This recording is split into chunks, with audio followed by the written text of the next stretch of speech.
Hello and welcome back to Rage Gaming. My name is Hollow and these are the Dual Blades.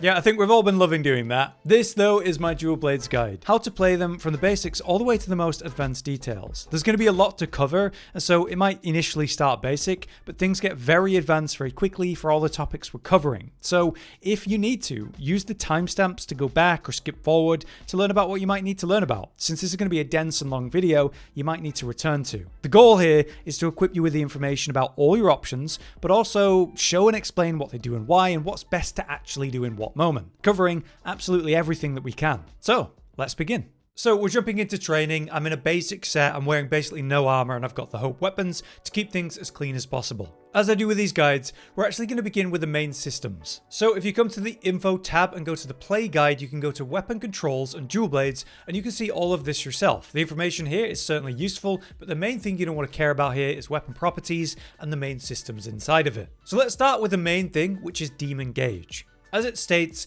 landing attacks while in demon mode will fill the demon gauge. When that bar is full, you can now access archdemon mode instead of returning to an empty state when you exit demon mode. To give you the visual representation of that then, we're pressing R2 on a controller to activate demon mode, and now you can see that my stamina is passively draining. There's a lot of cool details about this mode that we'll talk about soon, but for now, just know that attacking while in demon mode builds that gauge, unless you're using some sort of spender. But yeah, once it's full, you see the color changes, and now we can access archdemon mode by exiting demon. This puts us into, instead of an empty state, an archdemon state, as shown by this glowing white effect on my character. You can see that the demon gauge is passively draining by being in archdemon mode. And as I attack, instead of building demon gauge, nothing's really happening. I'm not losing stamina, which is nice. I'm getting the perks of archdemon mode, which is nice. But yes, a lot of stuff is draining demon gauge as I use it. So let's start with demon mode. As it states, it's a state that boosts attacks,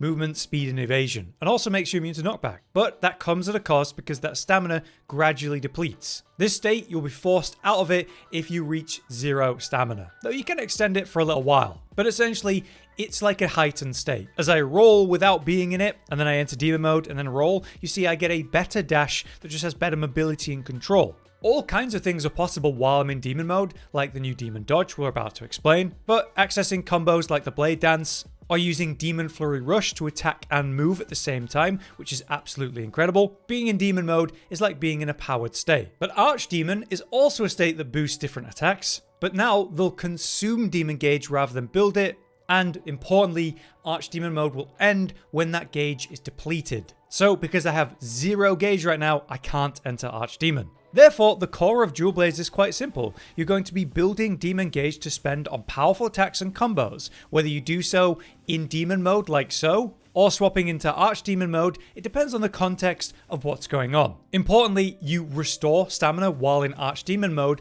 but you know, while I'm in demon mode, I'm losing stamina. So it's about being in demon mode to build the gauge, and being in archdemon mode for a variety of reasons, including recovering stamina. The final system we need to talk about though is the new demon boost mode, which is activated when you trigger the new sort of demon dodge, as we call it. All you need to do for that is perfect evade any attack while in demon mode or archdemon mode. That's what it looks like. So now I'm glowing blue.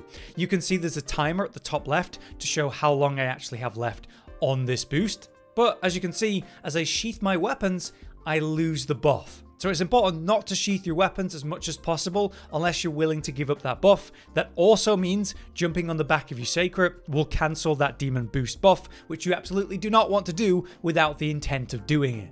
Another important detail about the demon boost, well, there's quite a few. For example, you can now do an attack to evade at the same time on that basic attack. We don't lose the buff when you do other things, like for example, when I exit demon mode and I don't have archdemon actually active, I still have that blue aura, I still have the demon boost. But you can't actually do the special roll and attack and everything unless you're in demon or archdemon at very least. And that evade can be extended with Screw Slicer by pressing triangle after an evade, and that costs no stamina to do, which is really nice. It's important to know though that this demon boost will increase your regular and elemental damage. So it's quite literally a DPS buff. For the obvious reasons of being able to evade an attack, that's like a great reason to keep it up. But because it literally boosts both raw and element damage, you want that buff going the entire time throughout the entire fight. So you'll be wanting to intentionally evade into attacks whenever possible. Fortunately, things like the skill power prolongers we'll talk about will increase the amount of time this buff lasts. So those are the main systems of the weapon. Let's now talk about the 3 modes, starting with the empty mode. When you have no demon gauge, archdemon's not active, you're just standing here neutral. In short, we're not going to cover this for long, it's terrible. You never want to be in this mode. There should be no real reason for you to ever be playing like this. But to quickly highlight it, here is your quick triangle combo. We have double slash return stroke, and circle slash. This is just really bad DPS in general, doesn't do much for you. For circles, we have lunging strike into the round slash, and that's it. When I move and press circle, there's lunging strike. This can be ended with a round slash, but that's basically it to your empty mode. You never want to be in it the whole time you're either demon mode or archdemon mode. So let's talk about those. Demon mode. This used to hold you in place when you activate it, but now in wilds, we can use it and move at the same time. So there's not really any special tricks you need to do with activating demon mode. You may have been an old dual blades player and realized that it's better to be in the air when you activate it to not be held in place, like doing a jump and activating it, or like jumping off the back of Seikret and doing it that way. These are still valid things you can do, but because you can now move and do it, it doesn't hold you in place nearly as much as it used to, so you don't have to worry about it too much. Now we're in demon mode though, there's that passive stamina drain we need to manage, and of course, as we've been talking about, the demon dodge is possible. So obviously you want to be doing that. Now, as we've been stating, building up the demon gauge while in demon mode is important and can be done with a variety of your attacks. Let's talk about what your options are while in demon mode.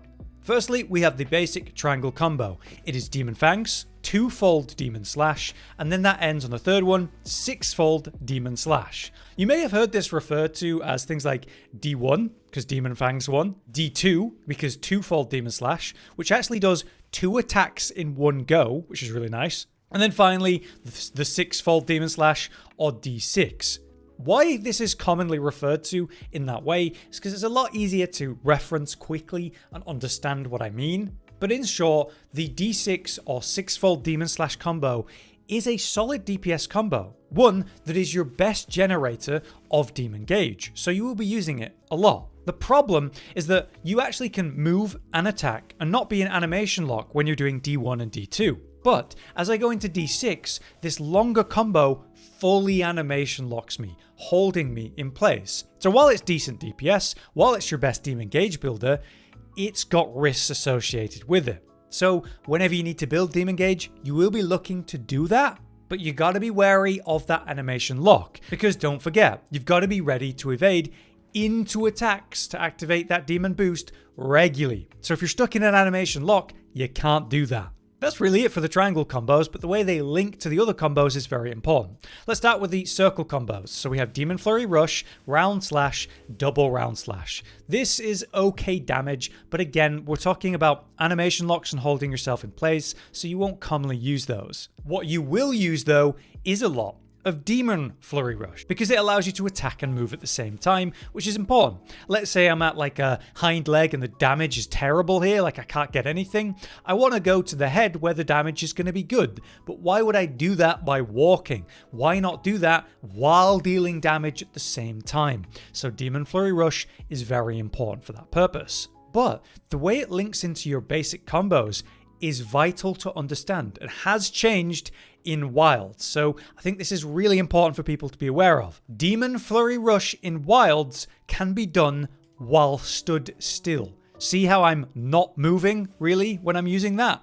Before, it was always forcing you to do that full distance, which in many cases would end up leading you too far away from where you want to be. Like I'm not at the head, I'm actually out of range of the head in that perfect example. So the fact that it allows you to stay still and do it is a game changer, because it frees up animation lock and can be weaved into really smoothly. For example, D1, D2, and then Demon Flurry Rush is actually an incredible gauge builder and has no animation lock during any of it, so you can land that perfect evade during that combo. So most of the time when you're building Demon Gauge and the monster is targeting you, you should be doing Demon Fang 1 and 2 and then interrupting it with Demon Flurry Rush. You're looking at the monster and standing here doing your combos, dealing damage, building Demon Gauge, and waiting for that moment to perfect evade. Otherwise, yeah, you know, you're going for that 6-fold for better gauge buildup and DPS, but it holds you in place, so you gotta do it when you know you're safe to.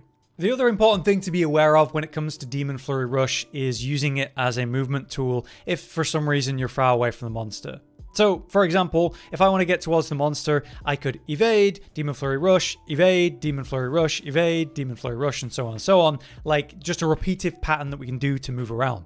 Obviously, that's very good, but it has been a little overshadowed by the new Demon Dodge combo. As I said, you can extend this by evading, then pressing triangle for Screw Slicer. You can see that both of those attacks are attacks and moves at the same time. So I'm able to do the same thing we just outlined with the other combo, but with more attacks throughout it, and in general, better, more accurate movement. So it has been kind of power crept, as it were, this like classic Demon Flurry Rush into evade and so on. But I mean, technically you could do with Demon Boost active, an evade, and then a Demon Flurry Rush, and then an evade, but you can see that it's just not as smooth as doing the Slicer Spin. So if you're looking to attack and move at the same time and you have Demon Boost available, you want to do the Screw Slicer. But if you don't have Demon Boost, the classic evade into Demon Flurry Rush repeat is still a viable option. Alright, last up for Demon Mode, we have the all-time classic Blade Dance, which has changed in Wilds. It's now a 3-part combo that you can cancel out of a little bit early. This is important because you might find yourself maybe overcommitted and you need to evade at that last moment like so, rather than being stuck in a longer combo. Now, there's also part 3, which is a new attack that follows up with a very vertical double flip for incredible damage in a short period of time. The longest part of this combo is actually part 1, and this is a full animation lock, even worse than D6. So when you press this, you gotta be careful that the monster's not about to slap you. Whereas if you combo it into the second part, you know, that's a lot quicker, and then you can get out of it. The issue here is that actually costs Demon Gauge. So as you see as I press it, I'm spending Demon Gauge to do this potent, powerful combo. So you need to be building and spending as you might expect. But now there's an incredible ability to swap into Archdemon mode mid Blade Dance by pressing R2, the Demon Gauge button. So as I press it, I swap into Demon Flurry 1.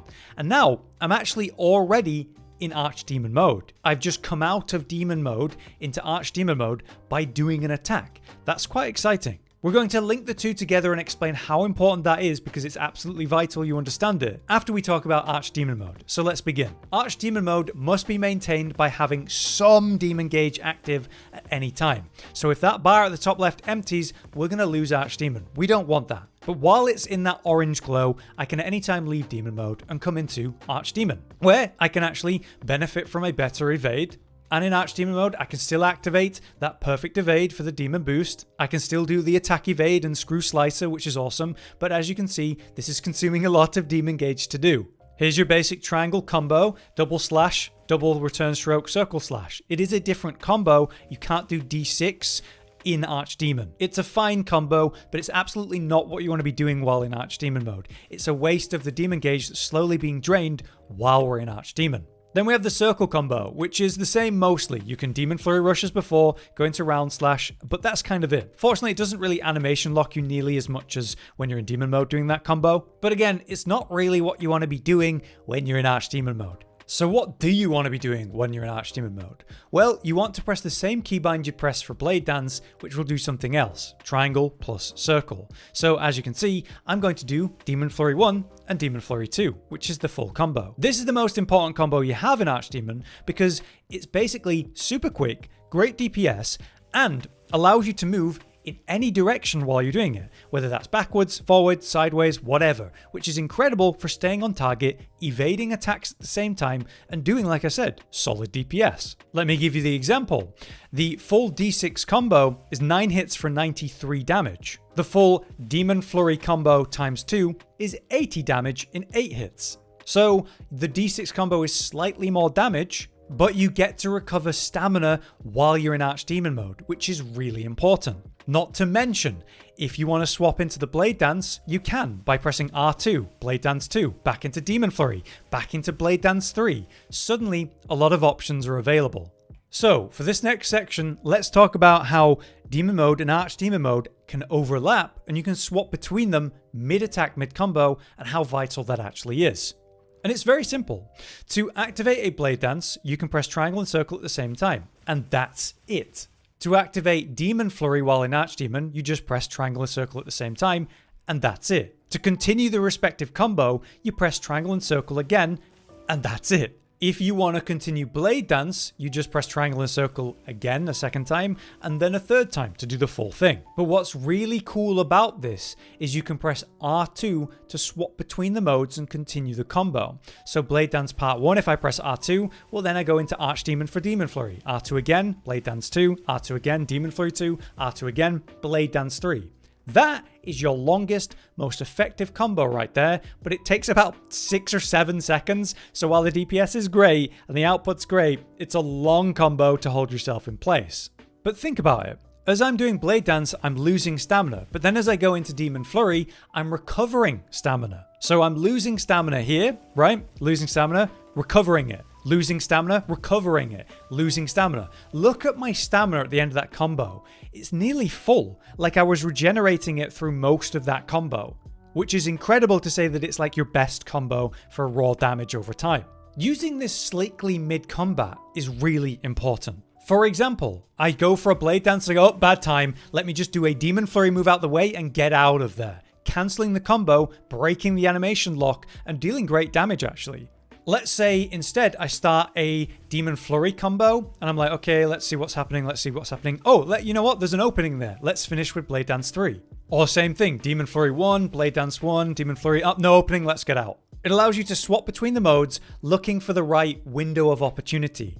Do you have long enough to continue, or do you need to get out of there? Is an attack coming, and you want to be prepared to go for a demon dodge? While you were attacking, did you cause the monster to stagger, flinch, get knocked down, open up a DPS window, so you just continue? Swapping between those combos, it's super important. And as we're about to get into, say, with the perfect DPS options, these are your optimal way to deal damage. So before we get into best DPS combos and why and when you use them, let's quickly talk about focus mode because it's very important beyond maybe what's obvious about it. Firstly, if you don't know, this is a universal truth. If you are in focus mode and you're aiming at a target, you will move closer or further to them while attacking. There's some sort of magnetism effect occurring. If you don't understand what I mean by that, I'll give you an example. I'm going to stand like right here on this corner next to Luke, and I'm going to try and move forward towards my target without focus mode. And I'm going to do this by using Blade Dance, which is a moveset that shouldn't really move me at all. And as you can see, it's not going to move me at all. I'm absolutely holding forward, trying to get to my target. Look how far I moved. I basically didn't. Meanwhile, if I go back to the same starting location but with focus mode on and aiming at my target, I'm going to hold forward while doing the Blade Dance combo. And you're going to see how I leap forward and I'm dragging myself forward while doing a normally still combo. I didn't quite make it to my target, but I think it's obvious that I moved a lot further that time. So, using focus mode to stay glued to your target is very important. Not only that, you're going to be doing a lot of moving and attacking with this weapon. So using focus mode to stay aiming at the target allows you to accurately stay attacking and aiming at the right place at the right time. It allows me to move around and stay on the weak point, keeping up the DPS in a more optimal way. But now the big one, the focus strike, turning tide. Obviously this looks really cool and does okay damage. But why you want to use it is because it generates demon gauge. I'm currently in archdemon, so I shouldn't be able to generate demon gauge. And yet, as I do this, you can see that demon gauge is building through this attack. But again, let me show you the other side of this. I'm currently in demon mode. I'm losing stamina. And then I activate the focus strike and you see I'm building demon gauge and recovering stamina at the same time, which is the only way to do that with the dual blades. So using your focus strikes on wounds is reasonable damage. It's pretty cool because you get the hyper armor, you get to ignore what the monster's doing. Maybe it's going to roar and you ignore that. Maybe it's doing an attack and you ignore that. But the truth is, it's an optimal way to build demon gauge and recover stamina at the same time, allowing you to stay offensive without running out of resources. So saving your wounds for that purpose is a valid strategy. All right, the last things I want to talk about for moves are not too important, but I need to mention them in a video like this, and it's your aerial attacks. Everyone gets like a unique dismount attack, so if we press triangle and circle together, ours is like a spin that goes through the target. This is one of our best options, or arguably the best option for building aerial damage that's going to trigger a mount, of which we're not very good at triggering, because we don't have high damage per hit. But that's basically your best option. You can also run up to a ledge while in Demon, Archdemon, and just evade. That'll do the spin, which will actually connect to the monster and do the spine spin. And yeah, you can also run down sliding ledges and such ramps, press circle to do a sliding slash, that triggers it. So we press that, then we can press triangle to go into the air and do the spin attacks. Another cool trick you can do with aerial movement is mid-air, activate demon mode, and then press triangle, which will again do the spine spin. So we go into the mid-air, demon mode, and then press triangle, we do the spine spin, the heavenly blade dance. These are cool options, but not insanely relevant really. But they are more potent against monsters that are aerial that you can't reach, for example, or longer monsters that you can get longer spine spins on. Certainly helpful to know about. Alright, now for the big one. What are your best DPS combos and why? Right off the bat, as we talked about, your best way to build Demon Gauge is to go into sixfold Demon Slash, also known as Demon 6 or D6. You're able to build up 100 Demon Gauge by using that twice, even without any focus, and it's also very solid damage, as we can see 93 and 9 hits. Your alternative option to that is the fishing combo, which leaves you not stuck in animation lock, but will deal less damage. It's triangle, triangle, circle, or Demon Fang 1 and 2, and Demon Flurry Rush. That's 9 hits for 59 damage. Noticeably less damage, but none of it has animation lock, allowing you to freely dodge attacks, or Demon Dodge Perfect Evade, which obviously we want to be doing. What is the best damage you could possibly do in one combo? Well, it's Blade Dance 1 into Demon Flurry 1, into Blade Dance 2, Demon Flurry 2, and of course, Blade Dance 3 at the end. This is like a 6 to 7 second combo that you will not be getting off unless the monster is trapped or full knockdown. 335 damage and 35 hits there, pretty damn solid, especially when skills come into it like Burst, but we're not talking about that right now. The thing is, that combo, as obviously good as it is not really viable in normal gameplay. Like, you're not going to get that off unless the monster is exposed or truly ignoring you for an extended period of time. So let's really break this down. Blade Dance 1 is actually an incredible combo for a single use combo. 12 hits in basically one button press for 108 damage. That's better than D6. The problem is that it's an animation lock. Holding you in place, you might get hit. So a safer fishing good DPS option would be to do Demon Flurry 1 and Demon Flurry 2. And if you can safely continue it into Blade Dance 3, then you do so. As you can see, 220 damage instead. Basically double, but it's slightly longer as a combo. So the general gameplay loop, as you'll find, is about being in Archdemon mode and basically demon flurrying around until you see the opportunity to finish it with a Blade Dance 3 and then moving around and maintaining demon boost. So let's say you have a medium punish window, you could go for a Demon Flurry into Blade Dance 2 into Demon Flurry 2 and then finish it with Blade Dance 3. That's really good because it's not actually using Blade Dance Part 1, which is a long as hell part that holds you in place. So, you gotta use your brain. Looks like the monster's vulnerable. Let's go for a Blade Dance. Oh, looks like I was wrong. Let's move away. Can I continue? Can I continue? No, definitely not. Tries to perfect evade or just gets out of there. Another example. Oh, looks like the monster's vulnerable. Let's go for that Blade Dance. Yep, it's good. It's good. It's good. Oh no, it's getting up. I'm going to have to end this. I'll just go for a Blade Dance 3 and get out of there. Really, it comes down to how you start in the combo. If you feel unsafe and the monster is actively fighting you, I start with Demon Flurry and then see what happens and make a decision after that. If the monster's not paying any attention to me, like it's on my palico or I'm in multiplayer and a friend's under attack, I could just go for that Blade Dance and be lazy like that and go for a more offensive, better DPS combo, but one that holds me really in place and vulnerable. If for any reason I'm worried about it looking at me, I'll start with Demon Flurry and see what happens, continuing the combo and ending it with Blade Dance 3 if I'm safe to do so. And then when I need to build Demon Gauge, it's the fishing combo or the D6 from maximum gauge if I'm safe to do so. So for some real gameplay, what's an optimal opening? Well, you always try to start with a sneak attack because it's great damage and in general is going to cause the monster to stagger and give you an opening. You could do a Demon Flurry Rush or an Evade, or what I like to do, a Focus Mode attack, which is really nice for closing the distance very quickly. Then you could go for a D6 very quickly to build as much gauge as possible. This leaves you with just enough time to then be prepared to Perfect Evade, activate the Demon Boost, and then while it's still roaring, you could just go into another D6. At that point, you'll be full demon gauge and ready to go into archdemon mode and start fishing with the safe demon flurry fish combo as I've just explained. So that's how I like to open my fights. For more general gameplay loop advice, generally, you're going to fill the gauge with D1, D2, and Demon Flurry Rush when you're unsure, or the D6 combo for higher DPS and higher demon gauge buildup, but with that animation lock when you know it's safe to. With the gauge, you're going to repeatedly fish using the Archdemon mode Flurry 1, maybe Blade Dance 2, or Demon Flurry 2, see what's going on, keep yourself out of any animation lock, and perfect evade whenever you can. If you're currently in a Demon Flurry combo fishing, then make sure that you end it with Blade Dance 3 if you're ever given the opportunity to perform that longer but good DPS animation. If there is a long enough opening, I might just go for a raw Blade Dance 1 since it's an animation lock but good DPS, maybe even continue into the very quick Blade Dance 2 follow-up. But I'm very wary about that because again, animation lock means I can't perfect evade, means I might get punished. You just want to be flowing around the target, maintaining your DPS on a weak point at all times. This means we're relying on demon dodge to ignore attacks and maintain the demon boost buff. It means we're doing the D1 D2 spin combo since there's no animation lock and that's reasonable safe gauge buildup. Whenever the monster presents me with an opportunity, I'll do the full D6 because it's better gauge, better DPS, or go for like a raw Blade Dance 1. But I spend the gauge mostly on being in Archdemon mode and Demon Flurry fishing, and when you get the chance to do a longer combo, of course you do the longest one that makes sense in that moment at the best weak point. The full 5-part Blade Dance with Demon Flurry combo is amazing, but because it takes over 6 seconds to do, again, I only really do that when the monster's truly exposed, in a trap, knocked down, or that kind of thing. I'm also making sure to weave in the amazing focus mode strike to spin down the spine. Not only is it fun, but it recovers stamina and builds demon gauge up for free basically, so I'm making the most of that whenever I can.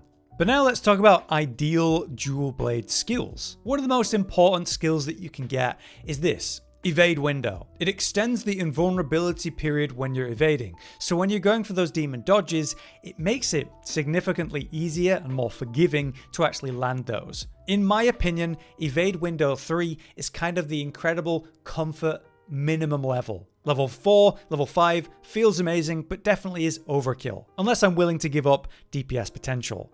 Another awesome skill is Power Prolonger, which basically means that we're going to get those buffs, the duration's going to last longer. So we're having to min-max all of our buffs a lot less, which is obviously really nice. Something also really nice to have is a bit of focus. As you can see, it slightly increases the gauge fill rate, so as I'm building up the demon gauge, it fills up a bit quicker. Even just one level of that is telling and feels really good. But it's definitely a comfort skill. If you can't fit it for some reason, then yeah, don't worry about it, but it's nice to have. Something that is not a comfort skill and required is burst. As you continuously land hits, this increases your attack and element attack. This is vital for dual blades and many weapons, in fact, in Wilds. And so 5 levels of that is a go-to. Other beneficial skills are things like Constitution, which is going to reduce fixed stamina depletion by half. So when you're draining stamina in demon mode, this is really nice. But even better, in my opinion, is Stamina Surge. It speeds up stamina recovery. So every time we go into Archdemon mode mid-combo, or just to go into Archdemon mode, our stamina is going to refill really quickly thanks to Stamina Surge. And since we're swapping between modes throughout our combos, this gets really useful. But there we have it. That is my Dual Blades guide for the opening of Wilds. Hopefully that gives you the tools to be a proper Dual Blades player, understanding what you're doing and when and why. While making sure I was covering absolutely everything about this weapon, I did see that a lot of people didn't talk about certain new mechanics that this weapon has in Wilds, or really underrate how much more thought goes into playing this weapon in this version. I think it's absolutely fantastic, and it is a lot more engaging, in fact. If you guys have any more information, tips, whatever, then let us know in the comments. You might help someone. If you are interested in my builds, I will be covering those on the channel in the coming days. For now though, I've been Hollow, you've been you. Thank you for watching. See you next time. Josh, Cotton, and Hollow with the videos, dropping the humor like a hammer on your tippy toes, bringing entertainment on a daily arrangement to take our insanity and turn it into entertainment. Yes, I said entertainment twice, to reiterate that it is nice to look into your faces on a mostly daily basis when you let us in your homes to make the whole world a stage. Goodbye.